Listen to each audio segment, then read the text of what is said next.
Halo, balik lagi di Insinyur Data. Kali ini kita bakal bahas terkait DBT ya. Ini sebenarnya saya lagi mau bikin section baru. Jadi pretty new, yaitu belajar bareng. Ini adalah sesi di mana saya pun belum fasih pakai gitu. Jadi ini kayak saya juga coba ikutin getting started-nya atau mulainya gimana buat dapetin gambaran, oh pakainya kayak gimana sebenarnya. Tapi sebelumnya saya siapin juga materinya dulu gitu tentang apa sih sebenarnya si teknologi ini. Nah, kalau misalnya nanti pas coba-coba mungkin agak stuck atau agak lama, bakal saya agak potong-potong biar teman-teman juga tetap bisa nikmatin, nggak kelamaan nunggu misalnya gitu ya. Oke, kita mulai dulu aja tentang DBT ini apa sih sebenarnya gitu kan. Nah, jadi DBT ini sebenarnya saya pertama dengarnya udah lumayan lama, mungkin udah beberapa tahun lalu. Cuman belum sempet pakai dan dengar banyak yang pakai dan merasakan manfaatnya gitu. Jadi eee, setelah mendengarkan hal tersebut dari beberapa orang dan juga mencoba baca-baca sendiri, wah kelihatannya DBT ini kedepannya bakal makin banyak yang pakai dan makin oke aja nih. Jadi penasaran buat belajar dan sharing juga sama teman-teman sebenarnya apa sih kerennya. Nah, DBT ini sendiri sebenarnya dia, katanya sih melakukan TDELT atau Extract Load Transform. Artinya dia melakukan transformasi, yaitu Data Transformation Tool. Jadi si DBT ini, bisa dibayangin cara kamu untuk bikin ETL, di mana bikin ETL-nya tuh atau bikin data processing lah ya, bikin data processing, di mana datanya tuh udah ada di satu data lake atau data warehouse, terus kamu tinggal melakukan transformasi, dan transformasinya mau kamu lakukan dengan menggunakan SQL, gitu. Jadi, DBT ini fokus di nulis data model dalam bentuk SQL, gitu. Nah, katanya sih dia bilang, salah satu kayak value proposition-nya itu adalah dia sangat friendly untuk teman-teman yang nggak terlalu biasa ngoding. Jadi kamu nggak perlu boilerplate kode untuk ngerjain data processing, kamu tinggal ngerti SQL aja udah cukup gitu. Ada sedikit kode-kodenya sih tapi sedikit banget, nanti bakal tunjukin juga. Nah terus, satu kelebihannya lagi menurut saya pribadi dia good abstraction. Jadi dia bisa misahin antara data model dan materialization. Maksudnya apa? Ketika kita bikin data model kan kita bikin SQL query gitu kan dalam case-nya DBT ini. Kita bikin SQL query, kita bentuk datanya sesuai yang kita pengen. Nah, kadang-kadang ketika kamu bikin data modeling ada dua pertanyaan. Saya mau bikin tabelnya, gitu kan? Saya bikin jalanin prosesnya, atau saya mau bikin view aja. View itu kan berarti dia nggak dibikin fisik tabelnya, dia hanya SQL yang disimpan saja sebenarnya. Nah, di BT ini dia dipisahkan concernnya. Kalau kamu mau mutusin apakah si SQL ini mau jadiin view, apa mau jadiin data di table, bebas. Itu beda lagi konfigurasinya sebelah sini gitu. Jadi kayak misah gitu konfigurasinya antara bikin data model sama apakah dia dibikin materialized atau enggak gitu. Karena memang aku agree banget dengan ini karena materialization tuh is the matter of optimization. Kalau kamu pengen murah bacanya dan cepat, maka kamu bikin tabelnya dulu, tapi cons-nya jadinya ada size yang kamu harus bayar di sana gitu. Karena kan kamu ada table ya, ada physically kamu store hasilnya. Tapi kalau view, kamu nggak perlu nyimpen hasilnya sama sekali, hasilnya gratis, tapi pas di query berat karena dia eksekusi pada saat itu juga. Jadi itu materialization concern yang dia pisahkan dari data model concern, which is menurutku good abstraksinya bagus gitu. Misahin concern yang harusnya nggak tightly coupled gitu. Terus banyak banyak yang bilang juga ini simple dan enak dipakai dan works gitu. Mereka senang dengan ini. Dan menurutku pribadi juga aku ini kayaknya cutting edge way untuk melakukan data processing batch terutama di tahun-tahun ke depan gitu. Aku ngerasanya ini bakal trending, bakal banyak yang makin banyak yang pakai karena emang simple banget gitu. Maksudnya, nggak banyak apa ya, nggak banyak technical things, tapi lebih fokus ke datanya itu sendiri. Nah, sebenarnya konsep si DBT ini pakai SQL dan sebagainya bukan konsep baru. Dari lama pun orang-orang, membuat data processing sebelum ada Spark, Hadoop, dan sebagainya udah pakai SQL duluan gitu kan. Cuman mungkin ada yang di database MySQL atau Postgre, ada yang di Teradata Appliance dan sebagainya lah, columnar database. data warehouse appliance pada masanya gitu kan. Bahkan di aduh aku lupa namanya apa ya tuh biaya itu, Looker. Di Looker itu ada yang mirip sama DBT namanya LookML. Jadi ada data modeling language, di mana data modeling language ini sebenarnya kayak SQL on steroid. Jadi SQL tapi ada sintaks-sintaks tambahannya, di mana kamu bisa bikin ETL juga di sana gitu. Jadi mmm, kurang lebih sih kayaknya menurut aku mirip sama LookML sih. Jadi idenya sebenarnya nggak baru-baru banget, cuman Mmm, cara cara dia bikin implementasi DBT-nya dan acceptance dari komunitasnya tuh bagus banget. Jadi banyak yang bikin plugin, mmm, karena memang dibikin extensible juga gitu kan. Kalau LookML kan punyanya Looker, jadi memang nggak dibuka buat umum juga. Dan SQL lama pun banyakan bare SQL, banyak juga yang pakai bikin, SQL prosedur. Jadi bikin kayak PL/SQL gitu kan, procedural SQL juga gitu yang scripting, tapi sebenarnya konsepnya kayak agak beda-beda sih sebenarnya. Nah, yang DBT ini kayaknya kalau menurut aku lumayan promising lah, gitu. Nah, ini sedikit gambarin. Jadi DBT itu apa sih? Maksudnya kalau disamain sama sama tools-tools yang lebih umum digunakan tuh kayak gimana? Dia benernya lebih fokus ke kalau datanya udah ada di data warehouse atau data lake ya dia proses aja. Tapi dia nggak fokus di ngambilin data dari berbagai tempat atau misalnya nge-visualize data itu bukan fokusnya dia gitu. Jadi dia beneran nge-transform doang. Bahkan dia nggak bisa schedule gitu. Nggak kayak Airflow. Kalau Airflow kan bisa schedule ya. Kamu bisa schedule, tapi ini nggak bisa gitu. Bahkan dia schedule-nya mesti terpisah lah gitu. Paling sederhana mungkin pakai cron tab, lebih canggih sedikit ya pakai Airflow tasks gitu kan yang jalanin di BT. Jadi kamu bisa schedule di BT job di Airflow, kurang lebih kayak gitulah. Seperti apa bentuknya? Nah, kita lihat aja nanti ya.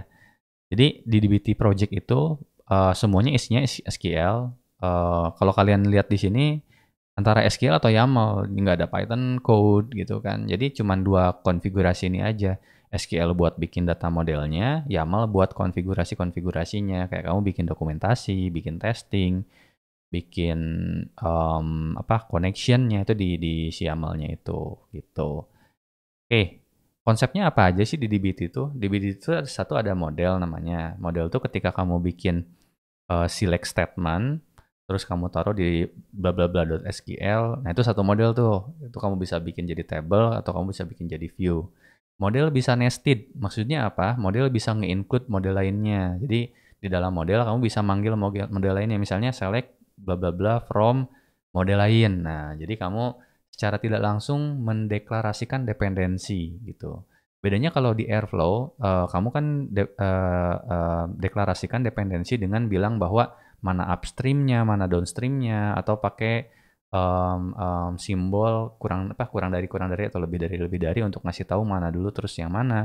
Tapi kalau di DBT, kamu tinggal bilang from model apa, ya udah dia bakal ngebantu sendiri yang dieksekusi berarti harus yang from-nya dulu, yang sumbernya dulu baru dia eksekusi model berikutnya gitu. Jadi dependensinya based on SQL from clause. Terus modelnya bisa di materialize tadi udah dijelasin. Nah, selain model ada abstraksi lainnya, contohnya source. Source itu artinya kamu specify source datanya. Bisa jadi dari MySQL, dari Postgres, dari sumber-sumber API luar dan sebagainya. Untuk apa? Source ini dipakai untuk ngecek freshness-nya. Jadi kamu bisa ngecek freshness-nya ini udah fresh apa belum datanya. Kalau belum datanya, belum fresh ditungguin dulu gitu. Terus bisa juga ada seeds. Seeds ini biasanya dipakai untuk reference yang mungkin nggak banyak-banyak banget, kayak contohnya kota, kabupaten kayak gitu-gitu kan jarang berubah gitu. Jadi bisa di-load aja jadi CSV aja, terus pakai sebagai seeds istilahnya di DBT. Ada juga snapshot. Ini snapshot nih kalau aku tangkap sih sebenarnya slowly changing dimension. Slowly changing dimension itu apa? Aku lupa udah jelasin belum ya? Kalau belum, intinya slowly changing dimension adalah ketika kamu butuh history data, history perubahan data, slowly changing dimension membantu kamu, teknik untuk membantu kamu memiliki historical datanya seperti apa. Contohnya gini, misalnya kamu pindah alamat gitu kan, mulai dari Maret 2022 kamu pindah alamat nanti. Nah, data kamu dari kamu lahir sampai kamu Maret 2022 tinggalnya di kota A misalnya. Data Maret 2022 ke sana tinggalnya di kota B. Nah, itu dua-duanya historinya ada, tinggal informasinya kamu perlunya kapan. Kalau perlunya tanggal sebelum Maret 2022 otomatis ke mappingnya bakal ke kota A, ke kota sebelum kamu pindah. Jadi intinya snapshot ini buat dapetin historical data, sedangkan exposure itu kayak semacam ngedaftarin result datanya kemana, apakah ke misalnya visualisasi atau kamu munculin di tempat lain, kamu kirim ke API lain dan sebagainya. Ini dipakainya buat lineage atau dokumentasi aja. Jadi seenggaknya kalau misalnya ada problem dengan tabelnya, kamu tahu sebenarnya yang pakai ini apa aja sih gitu ujungnya gitu. Itu namanya exposure. Jadi konsepnya mungkin saya ada yang ketinggalan karena pun saya ini kan again belajar bareng ya. Saya masih belajar tapi ini konsep yang menurut saya lumayan penting lah. Yang key-nya ya, ada model, yaitu SQL-nya, tabelnya, transformasinya, ada source, external sources yang dipakai gitu kan, sumber datanya dari mana aja, ada seeds, data manual yang disimpan dalam bentuk CSV lalu di load, ada snapshot, kalau kamu bikin SCD itu pakai snapshot, ada exposure yaitu downstream atau data yang udah kamu bikin ini hasilnya dipakainya kemana gitu. Itu konsep-konsep di DBT.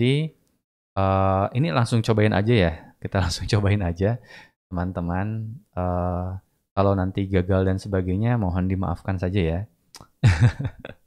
Ini pertama kali nih belajar bareng, video pertama belajar bareng. Oke, setting up.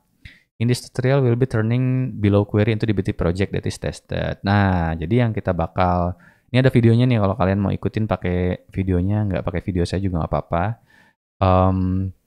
Di sini yang kita bakal bikin kayaknya Jefel Shop ya. Ada sebuah bisnis yang namanya Jefel Shop. Kemudian kita bakal bikin customer table. Nah, kamu bisa lihat di sini kan customer table-nya pakai query gitu kan. Terus query-nya kalau kamu lihat ini menggunakan data dari DB tutorial Jefel Shop customer. Nah, ngambilnya dari sini. With S ini apa? Kalau kamu belum tahu, ini sebenarnya anggapan kayak fungsi kali ya kalau di coding gitu ya. Jadi dia namanya common table expression. Di dalam with S ini kamu bisa eksekusi ini dulu, terus kamu masukin variabel customer. Nanti variabel customer-nya bisa dipakai di bawah gitu. Misalnya di sini ya, mana? Nah, ini from customer. From customer ini artinya dia ngambilnya dari with customer ini gitu. Jadi semacam kayak ya fungsi lah gitu, kayak yang dipanggil. Atau bisa juga kamu anggap sebagai table atau apa gitu kan, cuman ditulisnya dalam satu SQL yang sama. Kenapa dipisah? Kenapa nggak nested SQL saja? Karena kalau nested terus ke dalam tuh biasanya pusing bacanya. Kayak indentasinya banyak banget kayak kamehameha gitu kan, sini ke kanan. Jadi kalau misalnya pakai CTE atau common table expression, seenggaknya kamu bisa misahin, mikir dulu, oh maksudnya ngambil dari sini, terus kamu udah ingat bahwa pas from ini tuh kamu bisa lihat ke definisi di atas ini gitu ya.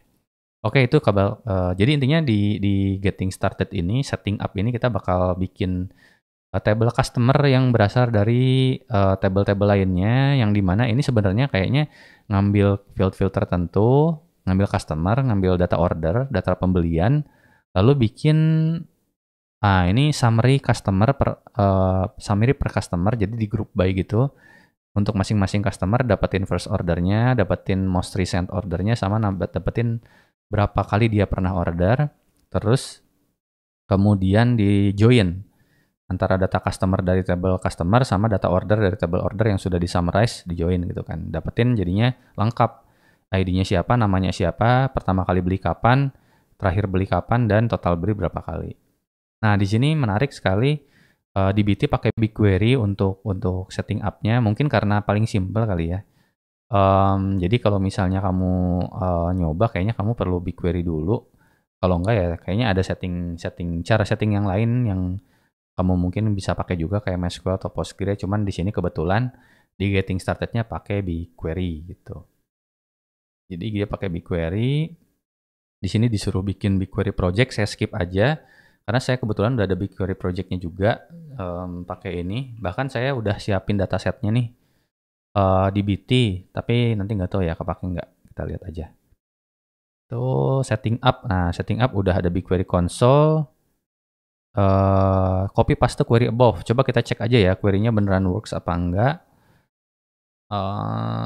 Ini kayaknya query-nya itu dia nge-query ke project-nya DBT yang dia bikin public. Jadi kalian jangan bingung ini kok tiba-tiba bisa nge-query padahal belum disiapin tabelnya. Ini karena saya ngambil dari project DBT tutorial.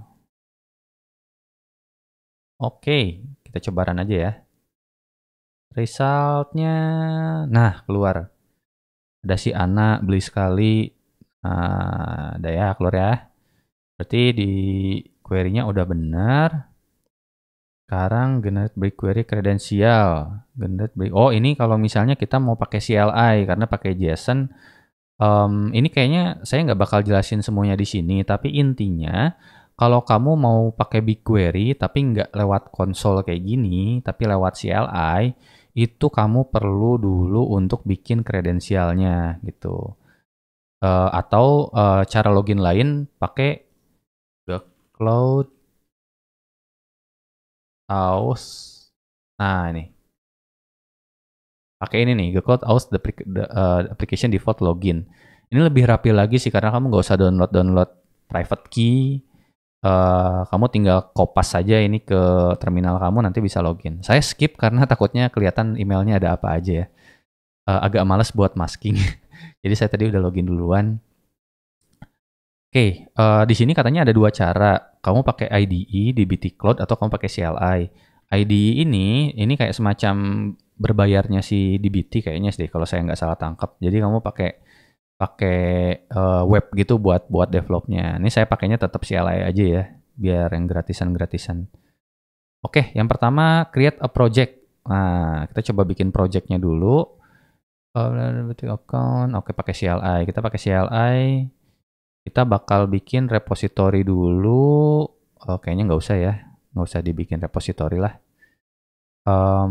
Nah, pertama diinstal dulu DBT-nya kan. Kalau misalnya udah bisa, kamu ada DBT version. Installnya tuh kayaknya simple deh. Aku lihat di mana tadi ya. Cuman pip install aja atau pakai brew, tergantung kamu pakai apa. Installnya tuh kayak kalau aku sih pakai Mac, jadi pakainya homebrew. Jadi tinggal brew update bla bla bla, brew install. Nanti brew installnya bisa nambahin lagi. Misalnya pengen ada plugin Postgre, brew install Postgre. Namanya adapternya.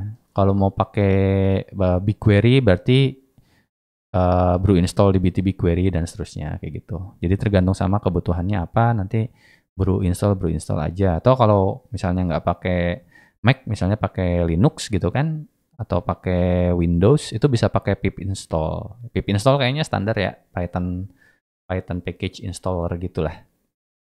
Oke, ini ceritanya saya udah. Jadi kalau misalnya mau use CLI, itu kalau mau nyoba coba DBT version, coba ya di sini. Semoga kelihatan ya. DBT minus version kalau nggak salah ya. Nah, install DBT 101. Ada pluginnya juga, plugin BigQuery udah saya install gitu. Kalau dilihat kalau nggak salah pakai brew deh. Nah, ini ada brew install DBT BigQuery. Terus juga ada brew install DBT Labs. Nah, itulah. Ini bisa pakai brew. Terus DBT init. Nah, kita coba pakai ini aja ya, DBT init JavaShop. DBT init JavaShop. Nanti dia bakal bikinin apa aja kita perhatiin. Which database you would like to use? BigQuery. Aku pakainya authentication, jadi pakai yang nomor 1. Nama projectnya Reductive Smile 825.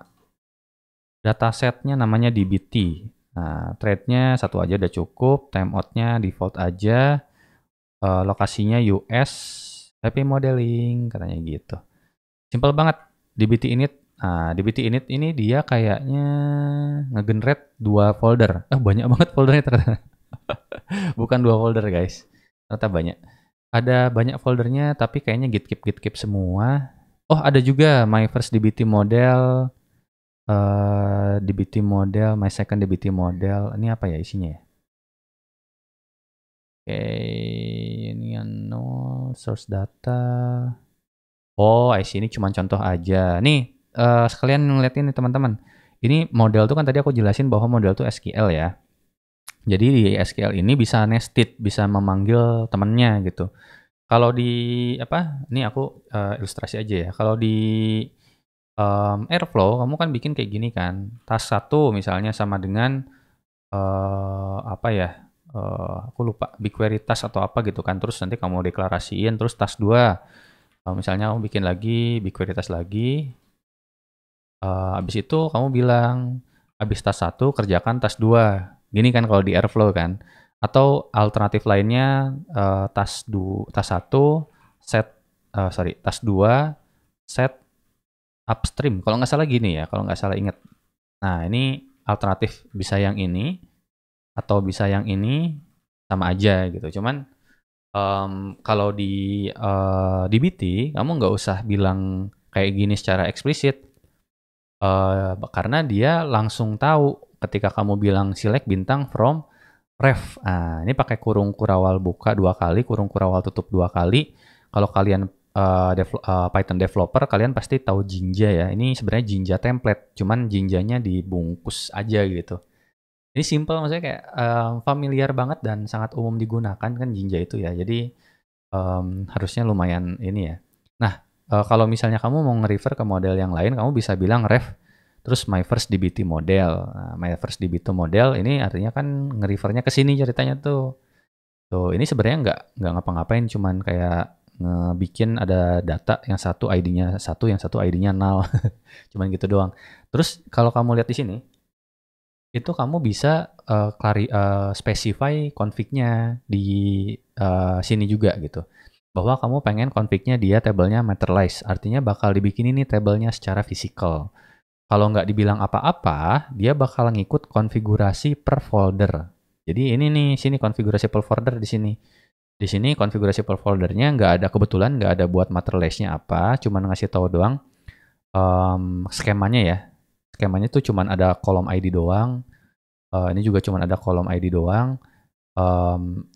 Tapi bisa juga di sini ada materialization dan sebagainya. Jadi atau di project level.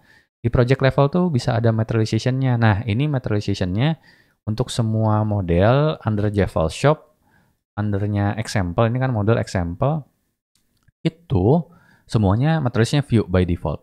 Nah, jadi kalau misalnya di sini materialisnya view by default, semua yang ada di sini harusnya view, tapi konfigurasi ini nge-override itu gitu. Jadi semuanya bakal view kecuali satu konfigurasi ini yang dia spesifikasiin secara spesifik di dalam sini.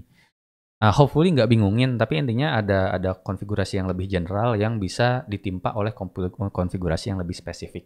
Kurang lebih kayak gitu. Oke, tadi saya jelasin SQL, ada modelnya di sana, tapi ada juga skema.yaml ini, di mana skema.yaml ini dia sebenarnya isinya bukan cuma skema, tapi ada konfigurasi juga. Di sini kebetulan skemanya dia jelasin, dan dia juga ngasih deskripsi ke nama tabelnya. Nama tabel ini, deskripsi ini bakal masuk ke targetnya, dalam hal ini BigQuery ya, bakal masuk ke BigQuery juga, dan nanti bakal dimunculin juga di dokumentasinya si DBT. Nanti saya tunjukin juga dokumentasinya kayak gimana. Jadi ada dokumentasinya DBT gitulah. Nanti bakal bisa di search, ada kayak semacam wikinya yang otomatis bisa ke-generate dari deskripsi-deskripsi ini gitu. Nah, selain ada deskripsi, di sini juga dibilangin ada testing. Jadi kalau misalnya data kamu nggak unique by ID, maka bakal muncul error gitu ketika dijalankan tesnya. Atau ketika misalnya datanya ada null, maka akan muncul error juga karena seharusnya di sini tidak ada null sama sekali. Begitu juga kolom ini ya. Jadi tesnya tuh bisa di-specify per kolom apa saja business rule yang kamu pengen apply di data ini. Jadi lengkap tuh, bahkan sampai testing pun ada. Salah satu yang bikin aku suka di BT itu dia software engineering concern-nya tuh lengkap banget. Pakai Git, semua history ada, semua perubahan ada testingnya, semuanya code based configuration. Jadi kalau kamu mau ganti dokumentasi, kamu ganti aja kodenya langsung, nanti dokumentasinya ngikut semua. Jadi nggak misah gitu, kode kemana, dokumentasi lupa diupdate gitu. Nggak, semuanya di dalam konfigurasinya langsung, which is cool. Ini udah kayak promosi banget ya, cuman memang bagus sih. Oke, di sini ada readme-nya ya, di BT run, di BT test. Ya kita bisa cobain lah, langsung aja cobain kali. Udah ada tabelnya ini. Not di BT. Oh, Ini harus masuk dulu kali ya ke Java Shop-nya. dbt run. Apa yang terjadi? Error. Would not run dbt. Java Shop doesn't match. Nah, ini nggak tahu apa nih. While reading project. Maksudnya apa nih ya? dbt test. Bisa nggak dbt test? Cannot run dbt version. Ada kan? Oke, kita ikutin dulu how to-nya kali ya. Mungkin terlalu loncat ini. cd Java Shop, you can use pwd to confirm your right spot. Lagi di comment, update following project. Mungkin bagian sininya name Java Shop, profile Java Shop. Oke, so should match the following name. Oh, apa pakai ini ya? Java Shop-nya salah ya, harusnya tadi pakai underscore ya. Wah, udah keburu dibikin. Bentar, tadi dbt initnya kayak gimana ya? Create project. Nggak, kok pakai strip bener. Oke, gituin dulu aja ya. Create a dbt profile, move your BigQuery key file into restricted following. Oke, kita coba lihat dulu ya. Create a file dbt, name profile CML. Kita ikutin dulu ini. Key filenya harusnya kosong sih. Coba kita lihat dulu ya. Tadi soalnya pas create kayaknya udah tanyain. Ada ke create nggak? Udah ke create kok.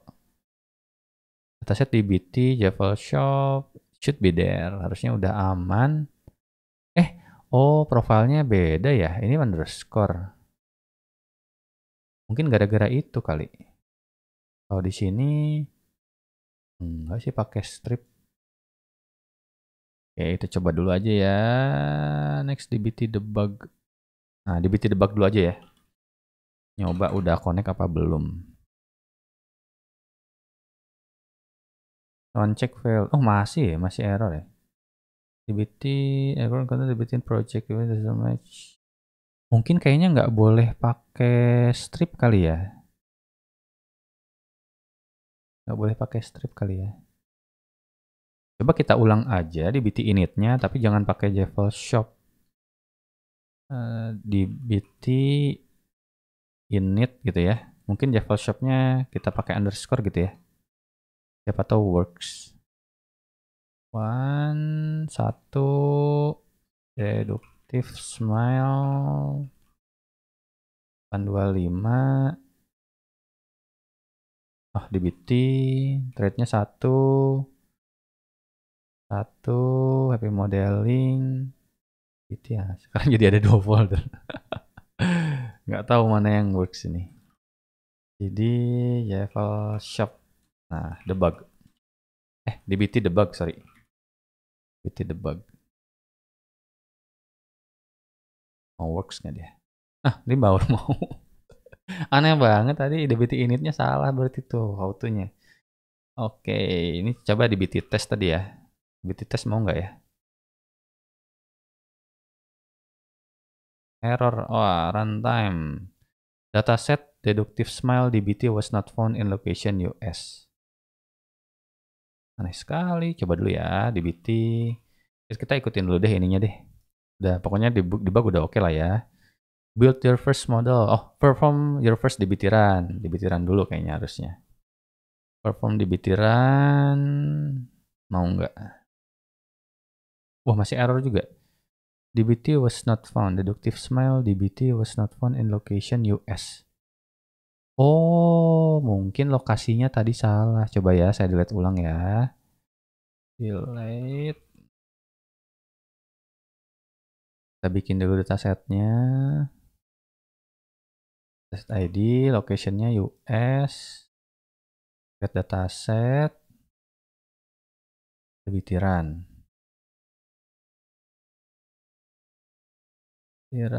Nah, kayaknya mulai run nih. Create table. Run completed successfully. Java Shop. Wah. Coba kita lihat muncul nggak di sini datanya. Nah, muncul nih. My first dbt model. Nah, harusnya ada 2 row, yang 1 0, yang 1 0. Nah, kan benar ada 2 row. Terus ada mySecondDbt model, di mana mySecondDbt ini karena dia nggak dibilang bahwa dia harus jadi table, dia bentuknya view. Nah, kayak gitu ya. Butiran udah jalan. Ini kayaknya udah bisa lah ya. Butiran commit your changes. Nah, karena kita nggak pakai gitan tadi, jadi kita skip aja. Build your first model. Nah, ini bagus sih ngejelasinnya karena memang ketika kita develop table baru itu sebaiknya best practices-nya kita bikin branch baru di Git. Kalau yang belum familiar sama Git bisa coba pelajari di tempat lain, tapi kurang lebih branch itu kayak kamu bikin semacam copy yang nggak keganggu sama yang lain lah gitu. Kayak tempat kamu sendiri buat ngapa-ngapain gitu. Cabang dari si Git-nya. Karena kita nggak pakai, kita langsung aja. Ini udah di bitiran. Create a new SQL for model paste the query dari setting up. Oh, oke. Kita bikin customer.sql di dalam models. Ini saya hapus aja yang ini ya, karena nggak kepake juga. Jadi dalam model saya bikin new file. Benar kan di dalam models ya benar. New file customers.sql. Terus dijalanin, belum jalanin deh. Kopas dulu dari yang sini. Dari setting up, ini query-nya kita kopas ke sana. Oke, udah masuk sini ya, guys. Oke, di save dulu. Terus abis itu, main lagi. Oh, di biteran lagi. If you switch back, you'll be able to select from this model. So, let's just try it out. Di bitiran lagi. Ini karena nggak ada konfigurasi dia mesti materialize dan defaultnya di sini adalah view.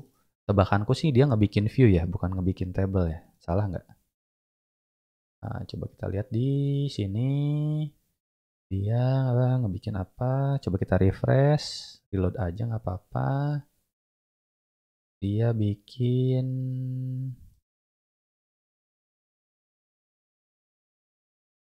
Nah, dia bikinnya view kan?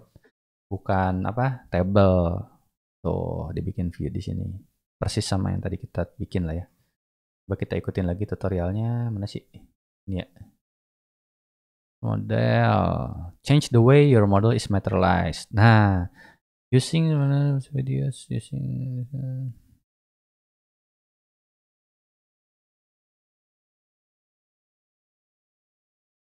Oke. Kalau misalnya kita mau ini lagi, kita materialize lagi. Oh, disuruh ganti jadi table ya kayaknya ya. Java shop di sini. Nah, ini menarik nih. Config indicated by plus and applies to all files under models. Berarti yang depan-depannya tambah-tambah ini dia konfigurasi tuh artinya tuh. Kalau ini lebih ke path gitu kali ya. Lokasi gitu ya. Oke, udah materialize nih. Terus disuruh apa lagi? Terus di bitiran ya. Bitiran. Nah, karena kita ganti ini jadi table, harusnya karena si customer ini nggak ada konfigurasi apa-apa di atasnya di table sini, di file ini, harusnya dia nge-replace view-nya jadi table. Tuh. Ada error. Oh iya, aku ingat. Errornya itu dia karena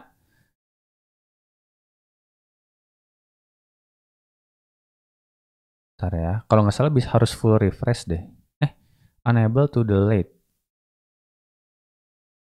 Shop customer.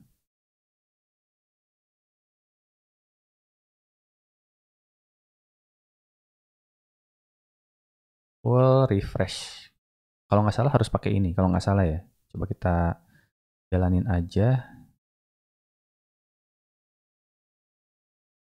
Oh, masih error. Not found dataset deductive smile 825 dbt. Not found dataset. Apa tadi kehapus ya?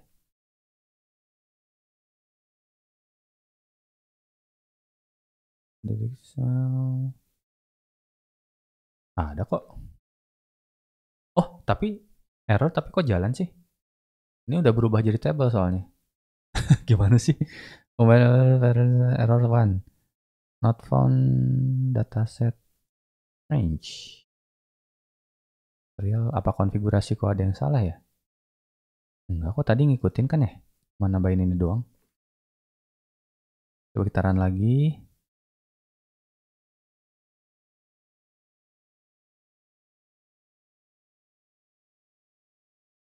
Lah sekarang mau.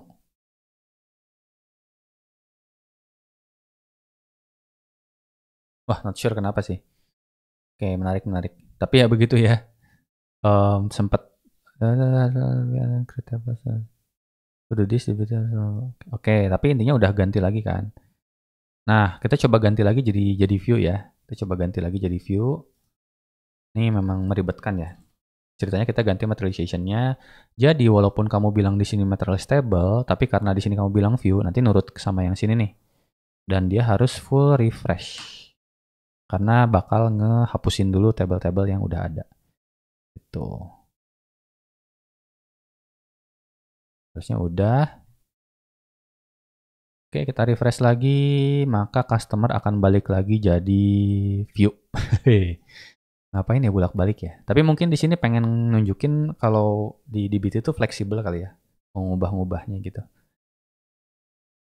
Delete example model. Karena nggak dipakai, example modelnya direktornya dihapus aja. Wih, berarti ini dihapus ya.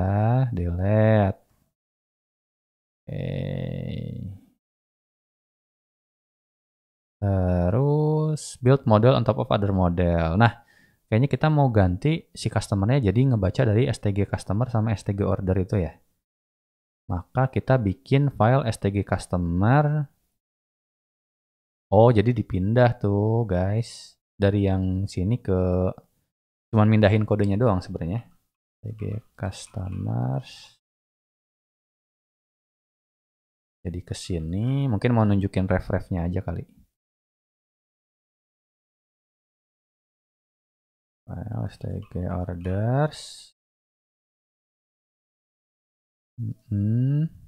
Terus ya stg customer. Nah, diubah kan, jadi select bintang from sini kan. Tuh, pakai ref. Jadi nunjukin bahwa bisa dibeginiin gitu, bisa dipisahin. Ini kita ganti jadi tabel lagi aja lah ya. View-nya kita timpa aja. Oke. Execute di bitiran. Coba lagi ya di bitiran ya. Bitiran.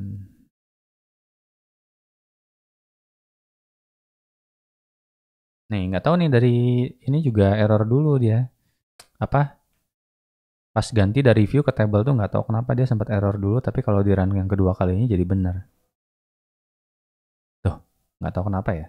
Mungkin perlu belajar lagi buat biar tahu. Nah, di sini teman-teman bisa lihat ya ada masih error. Currently a view. Oh, harus full refresh ya. Nah,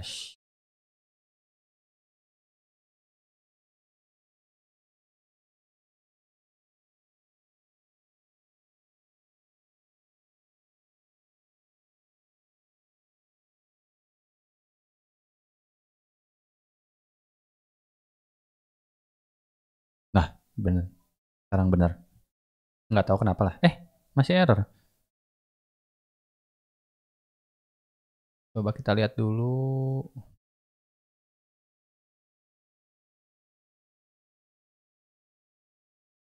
Harusnya udah ganti jadi table nih, tapi nggak mau ya.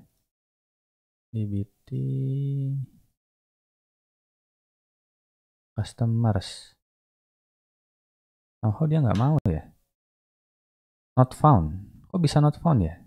Deductive smile 825 DBT. Deductive smile DBT. Aneh banget. Nah, pas dia start table ini dia error nih. Berhasil. Saya sudah tidak paham lagi. Nggak ngapa-ngapain, cuman ngurang-ngurang run doang berhasil.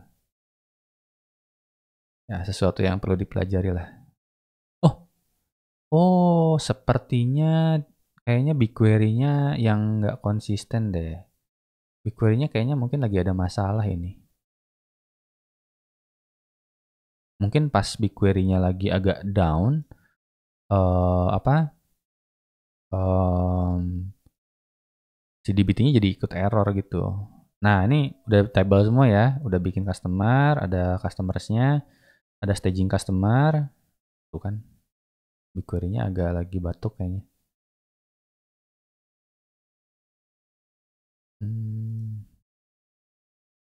Lihat staging order, oh mau nih, staging order, ada staging customer, jadi intinya kita pisah dulu dan semuanya jadi table gitu, jadi staging tablenya bisa kita lihat lah ya.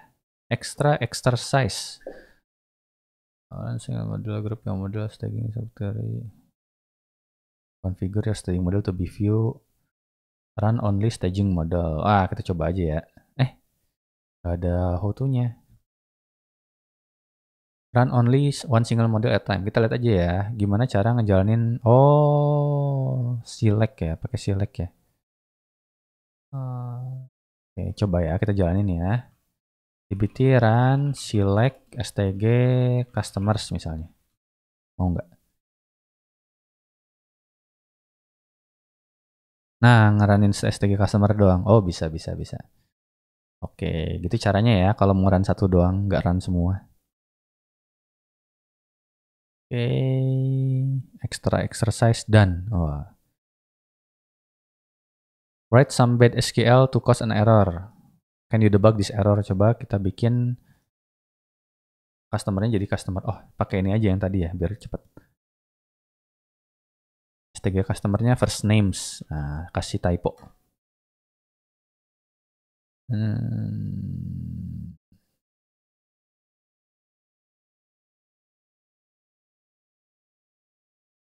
Unrecognized first name at 11 baris 11 kolom kelima. Compiled SQL at target. Nah, kayaknya kita buka dulu ini ya. Compiled SQL-nya kita buka dulu. Baris line 11. Kok line 11 ini line 10 kok?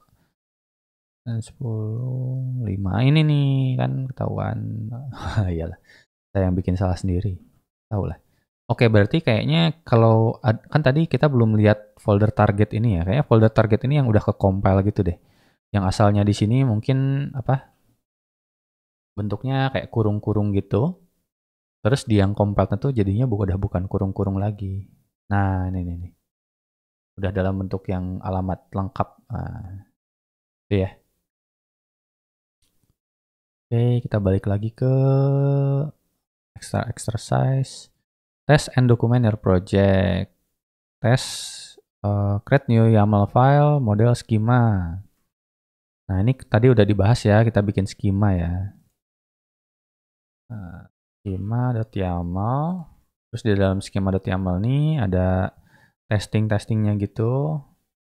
Ini yang aku suka banget nih dari DBT ini. Ada testingnya.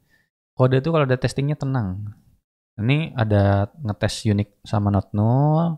Ini ada ngecek accepted values. Jadi kalau misalnya kamu ada value-value string yang di luar ini, misalnya stringnya kosong atau statusnya aneh gitu, misalnya error atau apa, nggak ada kan di sini error kan, itu bakal dia pas dites dia nggak lolos gitu. Nah, tesnya ini bisa kamu jalanin di CI/CD kamu. Ini ada relationship juga guys, ada foreign key-an gitu. Berarti di sini kamu ngasih tahu bahwa custom di STG orders itu ada customer ID yang dia harus dicek referential integrity-nya ke STG customer. Wah, keren banget nih, ada foreign key-nya segala. Oke. Dari sini apalagi nih? Udah bikin ya. Terus di dbt test, confirm that all tests pass. Nah, dbt test. Moga-moga BigQuery-nya nggak reliable lagi ya. Tadi BigQuery-nya sempat error. Jarang-jarang. Oke, dbt test, start test not null. Ini customer. Wah, pas. So far pas. Compiled OS. 9 tes, semuanya pas. Nah, kalau nggak salah ya, si tesnya tuh bisa dilihat di sini nih. Nah, tuh, kalau kamu mau ngetes not null, dia bakal bikin query ini tuh. Select count, bintang, failures. Itu. Where customer ID null. Ya, jadi untuk setiap tes ini dia ngebikin satu query. Itu. Relationship ini yang paling keren menurut aku. Ini keren sih. Bisa ngetes relationship di big data tuh nggak gampang. Oke, lanjut lagi di BTCLI udah ngetes, semuanya udah oke. Dokumen your model. Dokumen your model, update your schema. Fill to include some description. Oh, ini ditambahin deskripsi-deskripsi gitu ya. Udah kopas aja lah. Jadi kita bisa dapat deskripsi-deskripsi tambahannya itu karena yang kita sudah punya di model sini itu belum banyak deskripsinya. Belum ada malah. Kita timpa aja karena udah ada contohnya anyway, description primary key, description null when bla bla bla. Udah ada. Terus kita execute db-docs generate. dbt docs generate. Kita coba jalanin aja. dbt docs generate.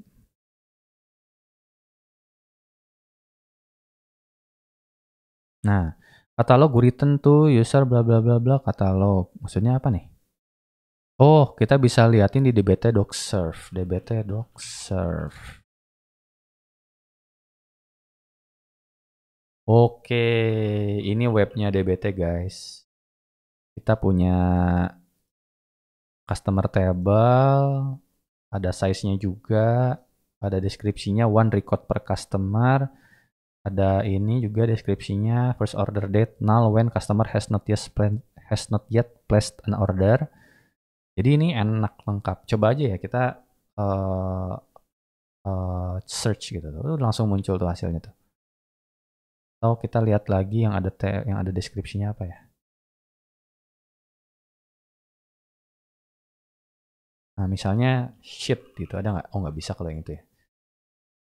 Mungkin deskripsi, primary key, place. Oh, nggak bisa, ternyata cuman kolom-kolom aja. Jadi kalau deskripsi-deskripsi itu nggak ikut ke index, nggak bisa di search. Tapi kalau kamu mau nyari satu kolom, kayaknya kolom atau table mungkin ya, first order date. Oh, ini ada nih. Description bisa kok, tapi kok tadi nggak bisa ya? Apa ya tadi keywordnya description? Apa description table? Core. Oh, description table, bukan description column. Atau SQL-nya. SQL-nya apa ya? Grup. Oh, ini nih di customer ada grup by-nya. Oh, ada SQL-nya juga. Depends on, ada depends on. Nah, kalau nggak salah yang ini tuh dia ngasih lihat lineage deh. Nah, tuh cantik tuh. Jadi kita bisa lihat dengan jelas alurnya. Jadi ini kalian bisa lihat ini agak duplikat sama Airflow. Kalau Airflow kan kita specify sendiri, terus ada datanya sendiri. Bisa diklik, bisa di run. Kalau ini nggak bisa nih, cuman bisa dibuka-buka doang. Jadi nggak bisa di run di situnya, cuman bisa ngelihat flow-nya dia ke mana gitu. Oh, buat masing-masing table ternyata beda guys. Kalau customer order keluarnya kayak gini, kalau customers keluarnya kayak gini. Database ini apa? Oh, view-nya ngelihat database. Oh, ini kayak database BigQuery-nya. Ini per project. Oke. Jadi gitu, ini bisa dokumentasi juga. Extra exercise, write the test that fail, run test model only, doc blocks. Oh, bisa pakai markdown juga buat deskripsinya.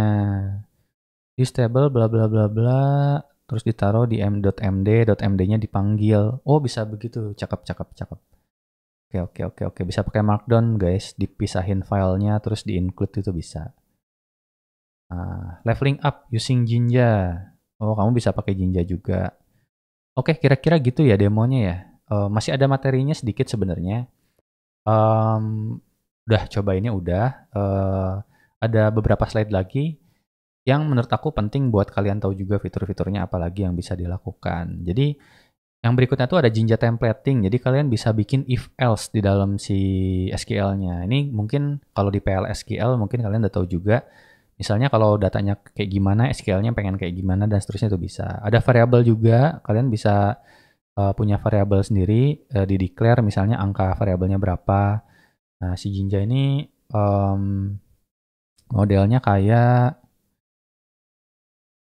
gini ya tuh. For bla bla bla, udah kayak ngoding tuh. For bla bla bla in bla bla bla, maka kamu mau ngapain. Jadi untuk setiap payment methods di sini, ini setting variable payment methods di sini kamu for do. Jadi SQL-nya bisa lebih strong, SQL on steroid. Nah, dia bakal ekivalen sama kamu tulis satu persatu. Nah, jadi kalau kalian punya SQL panjang-panjang, pusing gitu kan, pengen dibikin lebih readable, itu bisa pakai kayak gini gitu. Kayak Jinja. Terus ada variabel juga tadi udah jelasin, macros, reusable SQL snippet. Ini sebagai teman-teman yang mungkin datang dari software engineering, kalian pasti suka banget sama ini karena kalau kalian ngodingnya sama berkali-kali, enak banget cuma nulisnya sekali kan.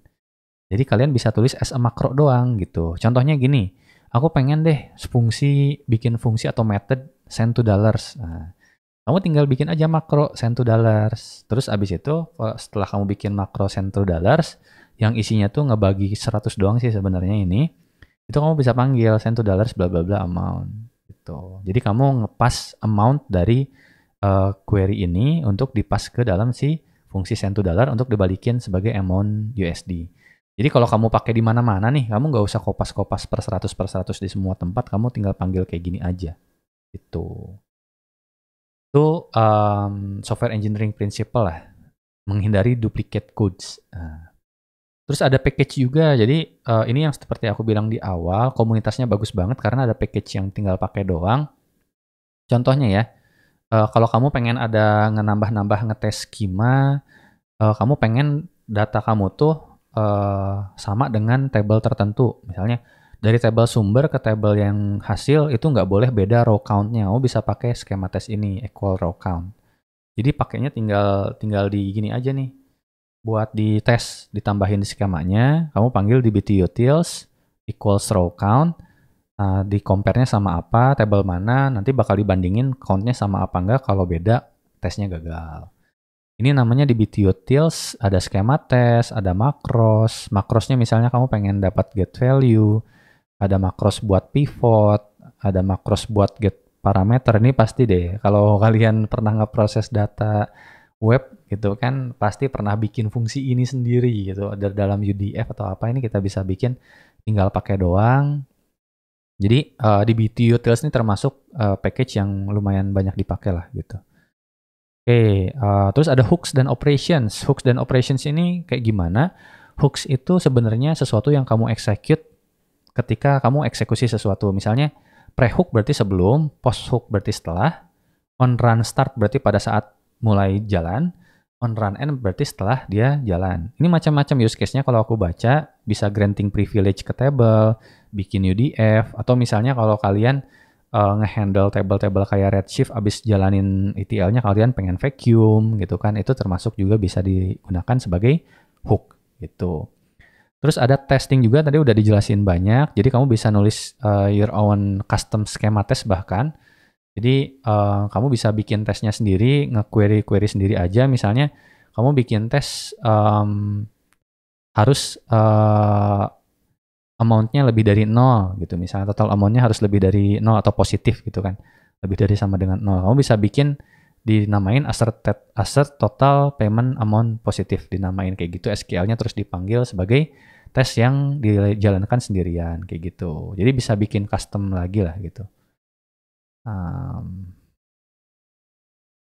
Lagi ya. Udah sih kayaknya ya. Ya dokumentasi tadi udah didemoin langsung. Ini BigQuery support, ini mungkin referensinya kalau buat yang pakai BigQuery, tapi sebenarnya macam-macam ya, ada Postgres support juga, ada Redshift, ada Snowflake, bahkan Spark SQL pun bisa pakai ini teman-teman. Tuh, Firebolt ada juga gitu. Firebolt juga lumayan lagi ini, data warehouse yang lumayan lagi in. Teradata bahkan bisa juga gitu. Jadi gitu dulu kayaknya ya di BT ya. Udah sih kayaknya end of presentation. Intinya teman-teman bisa coba sendiri. Kalau ini tutorialnya agak kelamaan, silahkan loncat ke part-part yang relevan. Nanti aku bikin pembagiannya juga. Oke, terima kasih udah mendengarkan. Semoga bermanfaat.